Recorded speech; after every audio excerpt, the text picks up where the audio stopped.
Welcome to Babar Hayat cricket show में उस्मान हूं, मेरे साथ है बाबर हयात। तो भाई इंडिया वर्सेस इंग्लैंड के पांचवें टेस्ट मैच से पहले इंडिया के कप्तान रो सुपर हिटमैन शर्मा ने इंग्लैंड को बताना शुरू कर दिया है कि भाई वो जो एक माउथ वार भी होती है सीरीज से पहले, जब जब बड़ी सीरीज होती है, इंडिया इंग्लैंड की हो, इंडिया ऑस्ट्रेलिया की हो, उसका अपना मजा होता है। और गोरे इसमें सबसे पेश पेश होते हैं, वो इसको प्रेस टैक्टिस के तौर पे लेते हैं। और बेन डकेट का जो एक बड़ा स्टेटमेंट आया था बेसबॉल सीखने के हवाले से, उस पर रोहित शर्मा ने जरा वो है ना दुरुस्त किया बेन डकेट को कि भाई अपनी यादाश्त दुरुस्त करो, अपने आप को थोड़ा दुरुस्त करो, कहां पर रहते थे, कौन सी क्रिकेट देखते रहे, उस बारे में आप लोगों के साथ बात करेंगे। और रोहित शर्मा ने बेसबॉल के हवाले से जानने की कोशिश की है कि भाई बताओ बेसबॉल क्या चक्कर है, वो भी आप लोगों के साथ शेयर करेंगे। उसके अलावा धर्मशाला का टेस्ट है, इतना प्यारा ग्राउंड है, सो टेस्ट मैचेस हैं अश्विन के, और काफी कुछ है टेस्ट मैच के बारे में भी, वो आप लोगों के साथ बात करेंगे। और उसके अलावा वसीम अकरम ने एक बड़ा बयान दिया है बाबर आजम और सचिन तेंदुलकर को रह गया। मतलब हैरानी होती है मुझे कि ये पाकिस्तान के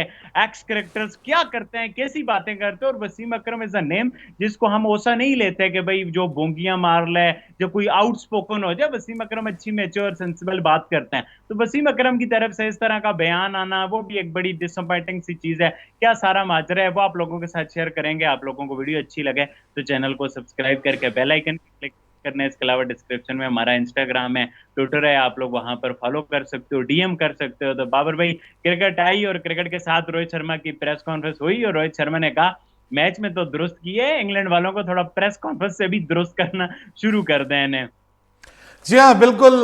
क्रिकेट वापस आ गई और हम भी वापस आ गए। उस्मान जो है वो पाकिस्तान सुपर लीग के मैचेस देखने के लिए पिंडी गए हुए थे, तो ये इस्लामाबाद यूनाइटेड को जितवा के वापस आए। और ये तो बड़ा जिसको आप कहते हैं ना कि बिल्कुल वो ग्राउंड लेवल पे क्रिकेट देख के आए हैं। लेकिन यहाँ पर रियल क्रिकेट अब स्टार्ट होने जा रही है जी। दुनिया की दो बड़ी टीमें एक दूसरे के मध्य मुकाबिल एक बार फिर एक सनसनीखेज टेस्ट को हम एक्सपेक्ट कर रहे हैं। एक जबरदस्त मैच हम एक्सपेक्ट कर रहे हैं धर्मशाला में। लेकिन उससे पहले मैच पड़ गया उस्मान, और मैच पड़ा इस बार रोहित शर्मा ने, जिसको आप कहते हैं कि एक शटअप कॉल दी है बेन डकेट को।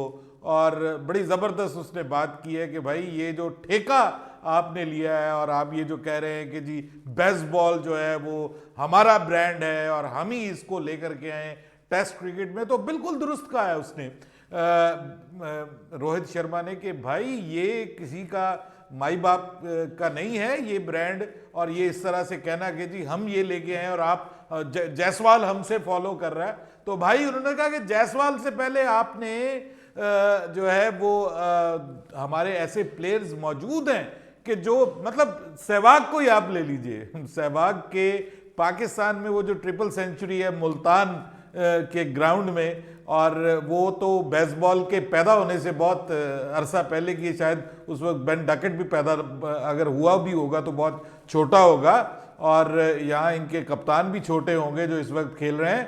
तो भाई उस वक्त उसको क्रिकेट को उस फास्ट पेस में लेके जाना, तेज रफ्तार क्रिकेट खेलना, ये और फिर अभी जो रीसेंट क्रिकेट ऑस्ट्रेलिया में जो देखने को मिली है, और ख़ास तौर पे उस्मान जो मतलब ऑस्ट्रेलिया में विकेट कीपर बल्लेबाज ऋषभ पंत ने, हाँ ऋषभ पंत ने जिस तरह से हिस्टोरिक वहां पे सीरीज खेली थी और ऑस्ट्रेलिया को जो शिकस्त दी थी, वो जो हिस्टोरिक शिकस्त ऑस्ट्रेलिया को सीरीज में दी थी, भाई वो टुक टुक खेल के नहीं दी थी, वो उसने वही क्रिकेट खेल के दी थी जो आज जिसके ऊपर आज आप मान कर रहे हैं। आप कह रहे हैं जी कि हम जो है वो क्रिकेट खेल रहे हैं। भाई आप तो आधे तीतर आधे आधे बटेर हैं। कभी आप कहते हैं कि हम बेसबॉल खेलना शुरू कर रहे हैं, सभी लोग ऐसे खेलना शुरू कर रहे हैं, और कभी पता चलता है नहीं नहीं बीच में हमने डिफेंसिव भी होना है, बीच में हमने डिफेंसिव क्रिकेट भी खेलनी है, बीच में हमने थोड़ा सोच समझ के भी खेलना है। अच्छा चलो पहले दो के ऊपर हम बेसबॉल ट्राई करेंगे। इंडिया में आके आपकी बेसबॉल का धड़न तख्ता खुल गया है। इंडिया ने एक्सपोज कर दिया है बेसबॉल को। यहां पे आके आप पाकिस्तान जैसी फ्लैट पिचेस के ऊपर अगर एक दिन में 580 रन बना लेते हैं, 500 रन बना लेते हैं, तो वो जरूरी नहीं है कि इंडिया में भी वैसा ही आपको मिले। इंडिया में आपको मुकाबले का जिसको आप कहते हैं ना, बल्कि आपसे बढ़कर नहले पे दहला मारा है इंडिया ने। और उन्होंने कहा कि भाई ये अपना बेसबॉल आप वापस वसूल करें, सूद समेत, ठीक है, ब्याज समेत आपको वो वापस लौटाया है। जायसवाल ने लौटाया है, सरफराज ने लौटाया है। उसके बाद जो है वो जो नया यंग विकेट कीपर है, मेरे दिमाग से नाम निकल रहा है,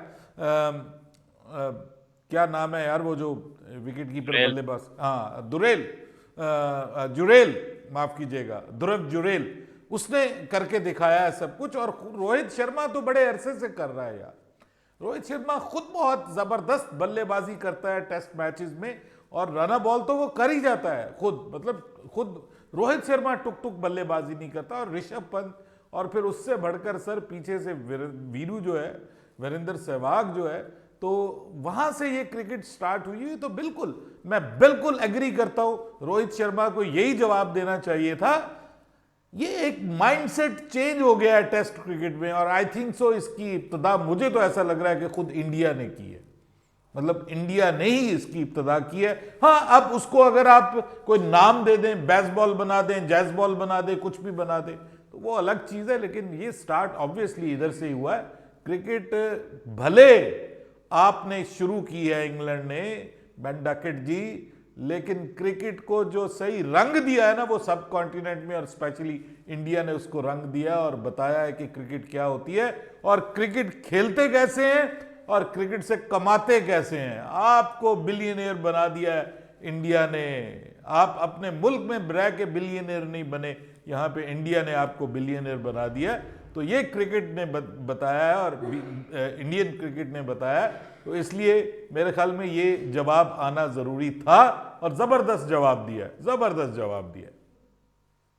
बिल्कुल बाबर भाई, क्रिकेट इजाद तो इनकी है, बट ये कभी भी कोई भोंगी मारने की कोशिश करेंगे, कोई इररिलेवेंट बात करेंगे या एक्सेप्ट ना करेंगे, तो हमें याद तो कराएंगे। और क्रिकेट से आप इंडिया को निकाल दें तो पीछे मतलब कि आप देख लें क्रिकेट कहाँ खड़ी होती है। जितना वही आप वाली बात है, जितनी पॉपुलैरिटी बख्शी। और रोहित शर्मा ने आगे से पूछा भी है कि भाई बेसबॉल है क्या, ये डायरेक्ट मारने का नाम है, पहली बाल से मारने का नाम है, ओडीआई की तरह के खेलना है, बुरी बॉलों को मारना है, ये कोई एक्सप्लेन तो करो बेसबॉल है क्या। ये भी रोहित शर्मा को क्वेश्चन है ना, जो कि अभी तक कोई आइडिया नहीं है। क्या बाबर, T20 में तो 120 बाल 200 बनते हैं ना, इन्होंने तो कभी 120 बाल 200 नहीं बने। ये तो सीरीज में खुद कंफ्यूज रहे, कभी क्या खेलते कभी क्या खेलते। बेन स्टोक्स को आप देखें, बेरेस्टो को आप देखें, रूट को आप देखें, इनकी तो बेसबॉल घसतिया अनाज हो गया, इनको खुद नहीं पता बेसबॉल क्या है। तो ये मतलब ऐसी बातें करते हैं कि भाई बेसबॉल जी। और रोहित शर्मा ब्राइटली सेड के, रोहित शर्मा भी कह रहे हैं क्या मतलब इन लोगों को हुआ है कि भाई हमारी बेसबॉल और ऐसा बेसबॉल, अजीब सा ही हिसाब है।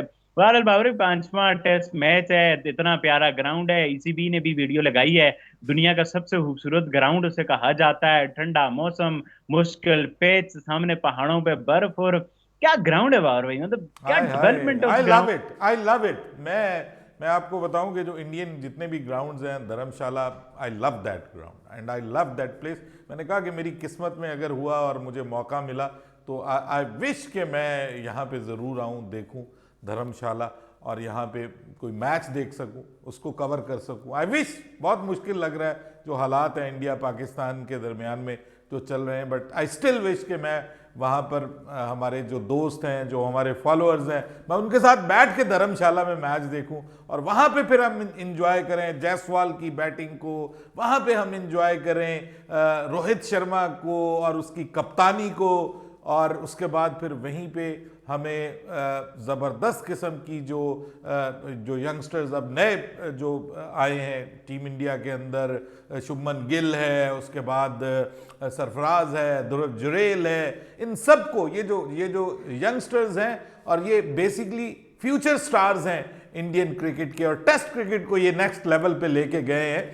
और जिस तरह से उन्होंने ये सीरीज खेली है भाई, ये इंडिया और इंग्लैंड के दरमियान अब तक जितनी भी सीरीज हुई हैं, एक 2012 की सीरीज को छोड़ दे, वो तो खैर इंग्लैंड जीत गया था, once in a blue moon वाला हिसाब किताब, उसके बाद हमें वन साइडेड सीरीज नजर आई हैं और ऐसे लगता था कि जैसे जीत में टीम से ज्यादा पिच रोल प्ले कर रही थी। लेकिन मैं ये समझता हूं, और हमारे बहुत सारे हमारे व्यूअर्स ने पिछली 1-2 वीडियो में हमने ये सवाल उठाया था, और जब इंडिया जीता था चौथा टेस्ट मैच, तो हमने कहा कि ये वो मैच टेस्ट सीरीज है कि जो रियली मीनिंग्स में फाइट करके इंडियन प्लेयर्स ने और अपना आप और खासतौर पे यंगस्टर्स ने ये सीरीज जीत के दुनिया की सबसे बड़ी टीम को मुश्किल में डाला है और उनको उनके लिए हजीमत क्रिएट की है। तो मेरे ख्याल में ये जो सीरीज होने जा रही है, इसका ये 5वां मैच है, आई थिंक सो कि India deserve to win this match to make it 4-1 series, और इंडिया डिजर्व करता है। ऑब्वियसली वो ऑलरेडी इस वक्त जो है वो उसके ऊपर आ गए हैं, टॉप पे आ गए हैं WTC में भी, जो ये न्यूजीलैंड और ऑस्ट्रेलिया के मैच के रिजल्ट के बाद अब वो टॉप पे आ गए हैं इंडिया वाले वैसे भी। तो इसमें मेरी तो ख्वाहिश है कि कभी हमें मौका मिले, मैं और उस्मान हम वहाँ पे बैठ के शो करें धर्मशाला के अंदर और वहाँ की खूबसूरती भी देखें और साथ में खूबसूरत ग्राउंड में खूबसूरत क्रिकेट को देखें और हाईली जिसको आप कहते हैं चार्ज क्रिकेट वो देखने को मिले। अब मैं ये समझता हूँ कि इस मैच में उस्मान जो बात की है ना रोहित शर्मा ने, इस बात को प्रैक्टिकली भी हमें देखना चाहिए और देखने को मिलनी चाहिए। और जरा काम, पंजाबी में कहते हैं ना, चुक के रखो, तो जरा काम उठा के रखना चाहिए इनको और जरा तबीयत दुरुस्त होनी चाहिए बेन डकेट एंड कंपनी की। उनको जरा पता चलना चाहिए कि ये चपेड़ जो है वो पंजाबी थप्पड़ होती है ना, थप्पड़, तो हम पंजाबी में उसको कहते हैं चपेड़ और कुछ लोग उसको कहते हैं लप्पड़। लप्पड़ वो होता है जो ऐसे करके मारते हैं, ऐसे करके ना, एक थप्पड़ होता है ऐसे एक रिवर्स करके, जो रिवर्स स्वीप जो मारते हैं जिसको, उसको हम पंजाबी में कहते हैं लप्पड़।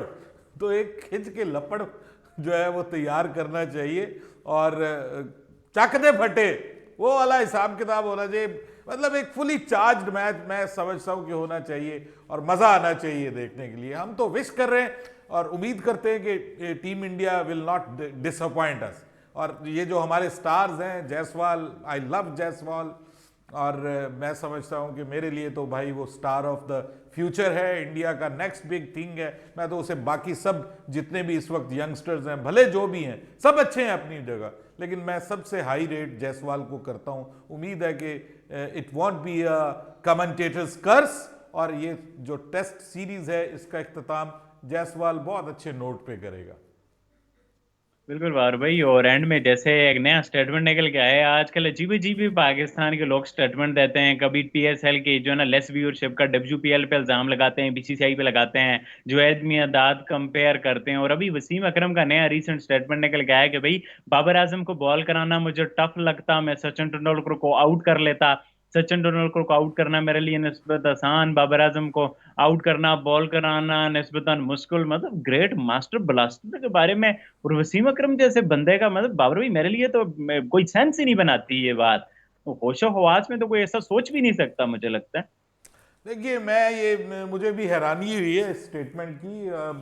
मतलब अगर आप ये कह रहे हैं तो ऑथेंटिक स्टेटमेंट है, तो फिर तो मुझे वाकई हैरानगी हुई है, क्योंकि Sachin Tendulkar is the legend, all time legend of cricket, और उसका कोई मुकाबला नहीं है फिलहाल। अगर आप कहें कि अगर बाबर आजम का उसके साथ कोई मुकाबला है तो राइट नाउ मतलब ये ज्यादती है बेसिकली। बाबर आजम बहुत अच्छा क्रिकेटर है, अपनी जगह पे अच्छा क्रिकेटर है, वो ठीक है, अच्छा परफॉर्म कर रहा है, जैसे भी कर रहा है वो अपनी जगह पे। उसके फॉलोअर्स भी हैं, उसके मुखालिफ बहुत सारे लोग हैं जो कहते हैं कि बाबर आजम अच्छा नहीं खेलता। बहुत सारे लोग कहते हैं नहीं जी, वो उनका मतलब फैन फॉलोइंग भी बहुत है, और अब वो अपनी क्रिकेट को थोड़ा इंप्रूव भी कर रहा है। इस PSL में आपने देखा है कि वो भले वो थोड़ी हल्की बॉलिंग है, लेकिन फिर भी वो थोड़ा लेटेस्ट और मॉडर्न ट्रेंड उसमें लेके आ रहा है। लेकिन उसके बावजूद भाई, मतलब आप अगर कहें कि सचिन तेंदुलकर के साथ मुकाबला करना बाबर आजम का at this stage of his career, I think so this is unfair. और वसीम अकरम को इस पे सोचने की ज़रूरत है और गौर करने की ज़रूरत है कि ये स्टेटमेंट उन्होंने क्यों दी है। अच्छा, ये बात ज़रूर है, मैं आपको एक बात बताऊं, इस वक्त फ्लैट पिचेस होती हैं, फ्लैट पिचेस होती हैं, और बॉल्स भी आपको पता है कि वो बॉल भी इतना वो सीम और स्विंग नहीं करता। उसकी वजह यह है कि 2 नई बॉल्स दी जाती हैं, फिर उसके बाद आपको पता है बाउंसर्स में भी अब नो बॉल हो जाती है, तो बॉलर्स को जो है ना वो वैसे ही हाथ बांधे हुए हैं। तो उस सिनेरियो में देख सकते हैं कि आप उस वक्त जब सचिन खेल रहे थे तो उस वक्त थोड़ी बॉलिंग को, मतलब बॉलिंग को एज हासिल था। और फिर रिवर्स स्विंग भी आती थी, आपको पता Pakistani Indian they were the masters of the reverse swing. तो रिवर्स स्विंग भी होती थी, फिर एक ही बॉल होती थी उसके साथ, और पिचेस भी इतनी फ्लैट नहीं होती थी क्योंकि इतने रन्स का रिवाज भी नहीं था ना कि वनडे में 400 रन्स बन रहे हो, मतलब 250 रन्स भी बन जाते थे तो हम देख रहे होते थे कि यार 250 इतने रन्स बना लिए। उस वक्त once in a blue moon 300 runs बनते थे, और 280 जब कोई बना लेता था तो हम कहते थे यार ये तो चेज कैसे होगा, 280 रन बन गए।